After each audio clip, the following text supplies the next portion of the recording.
Conectas Podcast.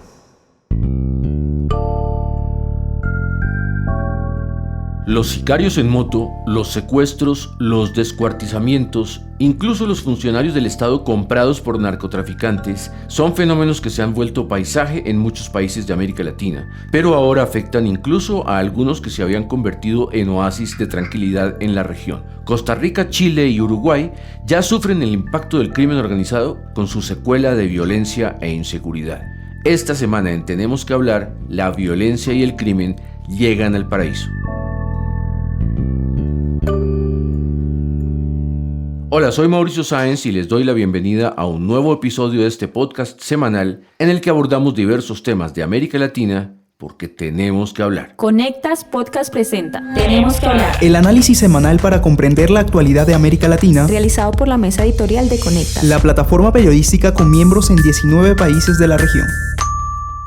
Los asesinatos en Costa Rica vienen creciendo de manera alarmante y con un modus operandi hasta ahora desconocido, el de los sicarios en moto. En Chile ha habido crímenes en las cárceles, secuestros y cuerpos descuartizados que mantienen la inseguridad como la preocupación número uno del país. Y en Uruguay, 2 ministros se vieron obligados a renunciar cuando se supo que intentaron ocultar la entrega de un pasaporte a un narcotraficante. ¿Qué pasa en estos países históricamente los más tranquilos de Latinoamérica? ¿Conquistó el narcotráfico finalmente a todo el continente? Para hablar de ello estamos con Cristian Asensio, editor de Conectas. Hola, Cristian. Hola Mauricio, un gusto estar acá contigo nuevamente. Quiero proponerte que partamos con algunas cifras de uno de los países más pacíficos de la región, tanto así que ni siquiera tiene ejército. Se trata de Costa Rica, donde hasta noviembre de este año habían sido asesinadas 836 personas. 836, una cifra récord para ese pacífico país. De hecho, es un 40% más de homicidios que el año pasado, el que ya había sido particularmente violento para los parámetros costarricenses. La mayoría de los asesinatos fueron con armas de fuego y más de la mitad por venganza o lo que llaman en el mundo criminal ajustes de cuentas. Por lo que dice, se trata del sicariato, un tipo de crimen muy común cuando el narcotráfico infecta a una sociedad. Sí, Mauricio, de hecho hay muchos casos de este típico asesinato en que 2 delincuentes en moto le disparan a la víctima y salen huyendo. De hecho, hace muy poco un agente del Organismo de Investigación Judicial de Costa Rica y que estaba comisionado en Interpol fue asesinado durante un operativo de esta manera, con motoristas que le disparan y salen huyendo. El politólogo de la Universidad de Costa Rica, Gustavo Araya, explica las causas de este aumento de la violencia en su país. Sin duda alguna, la situación de inseguridad en Costa Rica se da especialmente por el altísimo índice de desigualdad que ha quedado demostrado incluso con el último estudio del Estado de la Nación, en donde demuestra que Costa Rica sigue siendo un país altamente desigual. Los crímenes que se dan y el incremento de la violencia tiene esto como telón de fondo y sin ninguna duda se han incrementado y se han vuelto más violentos merced al narcotráfico. Costa Rica ha tenido una política pública, digamos, floja, casi que permisiva, en donde se ha demostrado también con datos que cada año hay una disminución real de la cantidad de droga decomisada y también por parte de las políticas de gobierno, especialmente el actual, en donde teníamos un ministro de seguridad anterior que señalaba que había que tocar la puerta de el AMPA para decirle que dejara de hacer el mal. Acá el politólogo costarricense habla de 2 conceptos claves: desigualdad social y permisividad del Estado. Ambos problemas muy comunes en Latinoamérica. Incluso en los países menos violentos hay altos índices de desigualdad y estados ausentes, lo que genera un escenario ideal para que los narcos se apoderen de las economías locales y ganen poder. Y en cuanto a la permisividad, el experto se refiere también a que de cierta manera los gobiernos suelen caer en la negación, es decir, intentar bajarle el perfil al aumento de la criminalidad, ¿o no, Cristian? Exacto, eso ha sido común en Costa Rica y también en mi país, Chile. No solo este gobierno, cada coalición que le toca gobernar generalmente intenta decir que se trata de percepción el tema del aumento del crimen, o que incluso son los medios de comunicación los que se enfocan en las malas noticias. De hecho, Gabriel Boric dijo hace muy poco, hace un mes más o menos, algo parecido en un encuentro con empresarios, que cada vez leía menos diarios porque se enfocaban en las malas noticias. Pero hace poquitos días salió a reconocer los graves problemas de criminalidad por los que está pasando Chile, e incluso incluso admitió que cuando su coalición fue oposición, puso trabas en estos temas. ¿Y qué dicen las cifras justamente en Chile?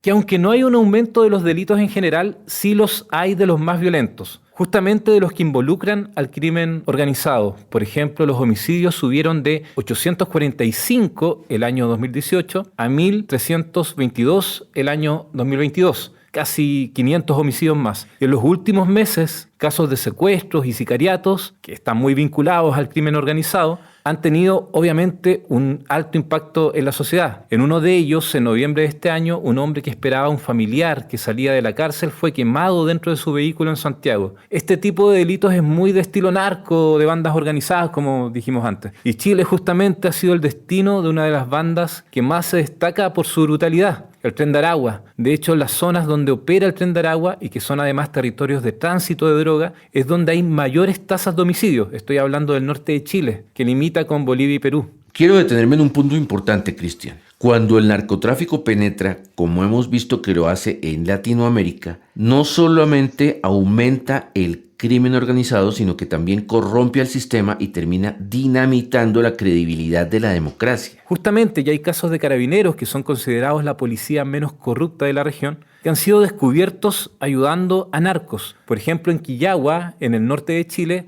les cobraban peaje por dejarlos pasar. Pero uno de los casos más complejos ocurrió en Uruguay, otro de los países más pacíficos de la región, donde 2 ministros debieron renunciar este año después que se revelara que querían ocultar información sobre la entrega de un pasaporte a un ahora reconocido narcotraficante, Sebastián Marcet. Ese es el que tenía un equipo de fútbol en Bolivia, en el que además jugaba, y que cuando lo intentaron atrapar, según él mismo reconoció, pudo escaparse porque un alto oficial boliviano le dio la voz de alarma. Ese mismo. La historia es que en 2021 había sido detenido en Emiratos Árabes Unidos con un pasaporte paraguayo falso. Y mira acá cómo se mezclan todas nuestras naciones en esta historia, porque Marcet es uruguayo, no es paraguayo, y logró luego, con su abogado, que la Cancillería de su país le entregara un pasaporte, lo que le permitió salir de Medio Oriente y eludir la justicia. En ese contexto, este año el medio uruguayo Búsqueda reveló que el canciller de ese país, Francisco Bustillo, le sugirió a su vicecanciller borrar mensajes sobre la entrega del pasaporte al narcotraficante. Escuchemos cómo ha afectado esto a la credibilidad institucional en ese país, en la voz del periodista del semanario Búsqueda y miembro de Conectas Hub, Santiago Sánchez.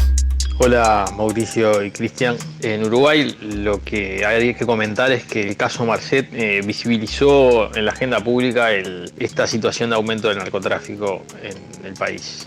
Hay algunas cifras que por ahí justifican o ponen en evidencia esa preocupación, aunque no todas. Por ahí el tema de homicidios todavía no lleva a un cambio tan drástico, si bien eso ya pasó a fines de los 2010, a partir del 2018 hubo un cambio muy grande en el aumento de los homicidios, pero por ejemplo ahora lo que está habiendo son aumentos en el tráfico de drogas, especialmente por ejemplo en las incautaciones de cocaína en el aeropuerto de Carrasco, que es el principal del país, se multiplicaron por 6 respecto a 2022.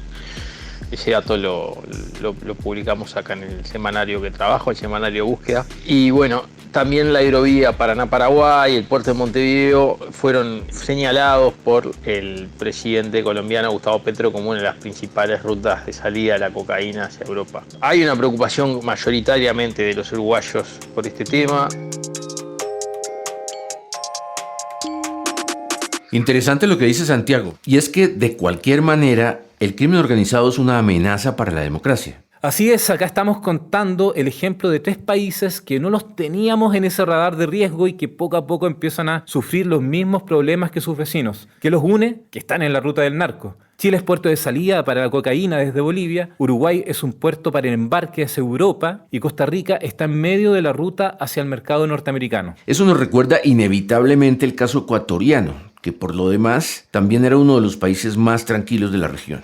Allá ya desde hace una década se habían presentado indicios de la llegada de carteles como el de Cali. Y pues el problema de este año parece haber llegado a un punto de no retorno con el asesinato del candidato presidencial Fernando Villavicencio. Claro, de hecho en una conversación previa, el analista de seguridad y prevención de economías ilegales, Daniel Rico, nos explicaba que muchas veces las bandas criminales operan por años en diferentes países, pero en acuerdo con el poder, por lo que todo se mantiene en relativa paz. Pero cuando hay luchas por territorio, y por ende por el negocio, ocurren estas escaladas de violencia. Ecuador sería un ejemplo de esto.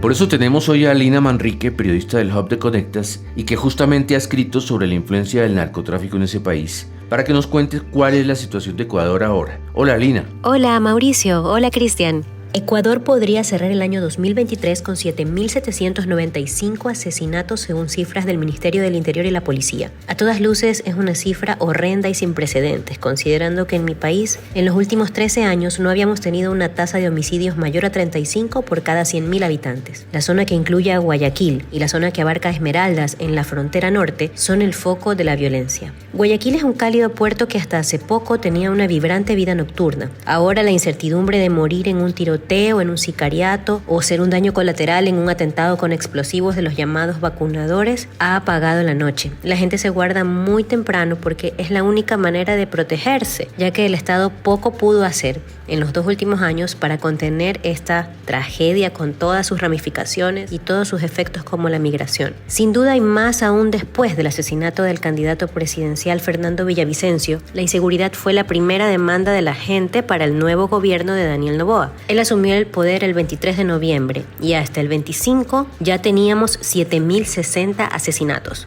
Gracias, Alina. Hasta luego, Mauricio y Cristian. Un abracito para todos desde Guayaquil, Ecuador. Cristian, volviendo contigo, si muy poco ha cambiado, como nos dice Alina, cuando la gente empieza a ver que el Estado no responde, empieza a la vez a buscar alternativas cada vez más radicales. En Chile, por ejemplo, eso explica que la derecha más dura, la del Partido Republicano y de José Antonio Kast, haya ganado tanto poder y se perfile como candidato viable para las próximas elecciones presidenciales. Es decir, soluciones al estilo del salvadoreño Bukele se hacen cada vez más atractivas, con su peligro de autoritarismo y de desprecio por las formas democráticas. Muchas gracias, Cristian. Como siempre, muy interesante hablar contigo. Muchas gracias, Mauricio, por la invitación a conversar sobre este importante tema. Y a quienes nos siguieron, los esperamos en la próxima edición de este podcast semanal de Conectas, porque tenemos que hablar.